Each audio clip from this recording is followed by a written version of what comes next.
I took a deep breath and, fearing the worst, opened the door.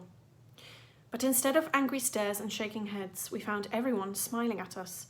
Mrs. Khan ran up and gave us all a hug, and so did Mrs. Hemsey, and Ahmed looked at us with his wide lion eyes and gave us a small wave.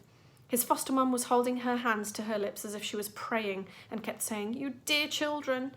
And there were 2 police officers standing near the door, but they didn't look angry either, and just nodded and smiled at us. "Come and sit down," said Mrs. Khan, leading us to the 4 chairs that had been squeezed in front of Mrs. Sanders' desk. We all sat down. I was feeling jumpy inside, but at least I wasn't feeling sick anymore. "As soon as Mrs. Sanders gets back, we want to hear all about what happened yesterday," said Mrs. Khan. "Mrs. Hemsey will translate everything for Ahmed, and we want you to take your time because it's all very important." "But miss, what about first period?" whispered Michael, showing her his watch as it started flashing a blue colour. Just as he held it up, the bell for registration began to ring. Mrs. Khan smiled. "Don't worry, Miss Stevens is taking the class this morning." We immediately felt sorry for everyone in class. Miss Stevens is learning to be a teacher, but she's so boring and always spends so much time writing on the board that everyone hopes she won't ever really become one.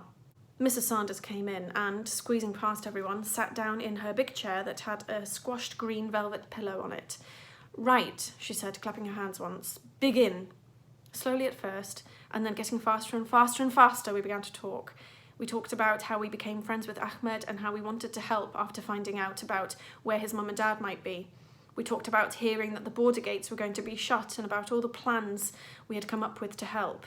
I could see Mrs. Hemsey explaining everything to Ahmed as we went, and his eyes getting wider and wider. But it wasn't until I got out my exercise book and showed everyone the greatest idea in the world and the emergency plan that he jumped up from his seat and came to stand next to me. Mrs. Hemsey had to stand up too, as we continued to talk about the letter to the Queen and the presents we were meant to give her, and Stan the taxi man, and Devinder the paramedic, and the extra special Coldstream guards who had given us their word. Nobody asked us any questions, not even one. They all just sat and listened and nodded as Mrs. Hemsey murmured what we were saying in Ahmed's ear. It was strange having so many grown-ups sit and listen as if we were them and they were us, but it felt good too.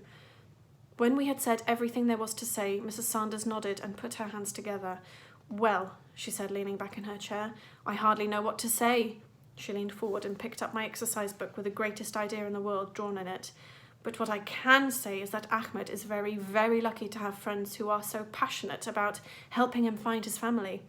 Mrs. Khan nodded, and I saw the 2 police officers nodding too.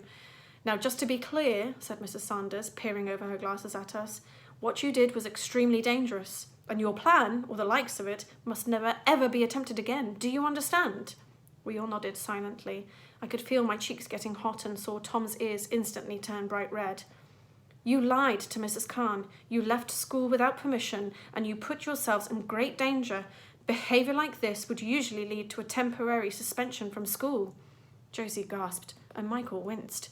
I could hear Tom swallowing nervously, and even Ahmed looked scared. Mrs. Sanders went on. "However, we've spoken with all your parents, and I can understand fully that you thought this was an emergency, so—" I looked up at Mrs. Sanders and could feel everyone doing the same. "In this instance, you will not be suspended." Tom yelped a small "yes," and Josie let out a huge puff of air that had been making her cheeks swell, and Michael gave a long sigh. And as soon as Mrs. Hemsey had told him what had happened, Ahmed cheered and clapped. But even though I felt happy too, I couldn't feel fully happy because I still wanted to know something. "And what about Ahmed's family, miss? Has the Queen found them already?" Mrs. Sanders shook her head and slowly leaned forward. "I think you should all know that the Queen... Well, there are some things that even she can't do." "But she's the Queen," frowned Tom. "She can do whatever she wants." I could see Ahmed staring at Mrs. Sanders as if she wasn't making any sense to him either. But Mrs. Sanders was shaking her head. "I'm afraid that's not quite true.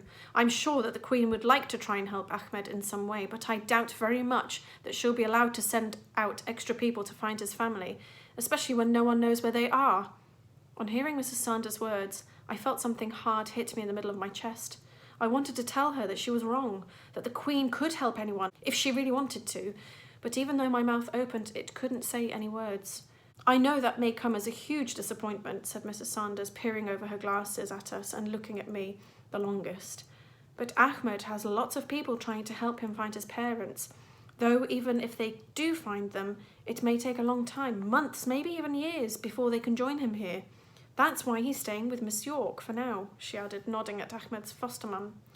We all stayed silent, and even though I didn't want them to, I could feel my eyes beginning to get wet and my nose tickling and something heavy sinking in the pit of my stomach. Everything we had done had been for nothing, and the greatest idea in the world was really the stupidest idea in the world. In fact, it was probably the stupidest idea in the whole universe, and I knew that everyone was thinking it too. "Now," said Mrs. Sanders kindly, "I want to show you something." She took a newspaper from out of her bag and laid it on the desk in front of us. I looked over at Michael and Tom and Josie, but I think they must have all forgotten about the promise we made, because they immediately started to read the newspaper. So I wiped my eyes and looked at it too. I knew that it had to be okay to break a promise to your mum if your head teacher was telling you to.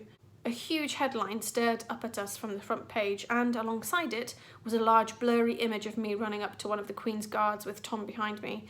I could tell it was me because of my bright blue rucksack, but I couldn't see my face properly at all. The paper looked like this.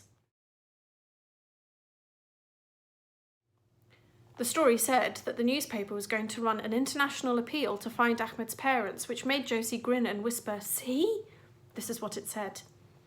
"Yesterday afternoon saw a centuries-old tradition in disarray when the changing of the guard ceremony was disrupted by two 9-year-old children.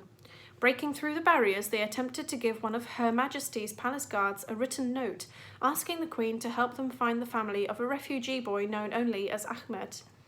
The decisive actions of these children have served to remind us all of the shameful hesitancy and fear which often govern our actions and those of our government. So who is Ahmed, and where is his family? This paper is determined to help and urges our readers, our leaders and our politicians to do what they can to not only find this young boy's missing family, but reunite them here on UK soil. Perhaps it is the actions of these children which will inspire political bodies across the world to finally heed the plight of refugee children everywhere. A fitting testament indeed to a young boy whose story we have yet to learn, made infamous by a daring act of true friendship. We appeal to all of you to not let the brave actions of these children be in vain. Help us find Ahmed's family." After she had finished, Mrs. Khan put the paper down and looked at us with her eyebrows raised. "So, you see," she said, clasping her hands together and placing them under her chin, "all is not lost. Even if the Queen can't do as much as she'd like to, there is a whole world of people who are whispering Ahmed's name and trying to think of how to help instead." Later that morning, as I sat in lessons, I thought about what Mrs. Sanders had said. I thought about the worldwide whispers being whispered right at that very moment, and wondered how long it would take for all of them to reach the Bordergate people, and Ahmed's mum and dad too. I had never thought about how loud a whisper can be, if there are lots and lots and lots of them. So, all that day, I whispered, "Help Ahmed," out loud too, whenever I could. So did Tom and Michael and Josie, and whenever we did it together, our whispers made us sound like an ocean. That's a really powerful message, and I can't believe that they have managed to gain the attention of all the press, all the newspapers, all the news worldwide to help Ahmed. What a fantastic, slow ending, because we're not yet at the end, but a slow ending to this fantastic story. So they managed to get their message to the Queen's Guards, maybe not necessarily the Queen, but the Queen's Guards, and I'm sure the Queen must have heard it on the news. But how fantastic is that they managed to get their message across, and it's such a powerful message. You know, how can we help these children who are running away find their families, their parents, the people that they've left behind? So if the Queen has heard about this news, what do you think she will reply with? If she was to write them a short note back, what do you think she would write in that message? Have a think and write it down. And if you want to, send it to my email. I'll happily read your messages from the Queen.